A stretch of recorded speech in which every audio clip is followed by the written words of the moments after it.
আসসালামু আলাইকুম আমার ভালোবাসার বন্ধু বান্ধবী ছোট ছোট সোনামণিরা আপনাদের আলহামদুলিল্লাহ ভালো আছি। বাজিতপুরে পীরের বাড়িতে সভা হয় 13-14 ফাল্গুন।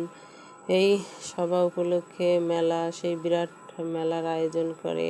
গ্রামের মেলা এমন কোনো জিনিস নাই যে পাওয়া যায় না। সব ধরনের মেয়েদের কসমেটিক, বাচ্চাদের খেলনা থেকে শুরু করে অনেক সুন্দর সুন্দর জিনিস পাওয়া যায়, শোপিস, তারপরে বই। অবাক করে এই জিনিসটা দেখে খুব ভালো লাগে। শোপিসটা অনেক সুন্দর। পরে কোরআন শরীফ, ক্যালেন্ডার, বিভিন্ন জায়নামাজ এখানে পাওয়া যাচ্ছে। বাচ্চাদের খেলনা, গাড়ি, কাঠের তৈরি খেলনা, অনেক সুন্দর সুন্দর জিনিস মেলাতে।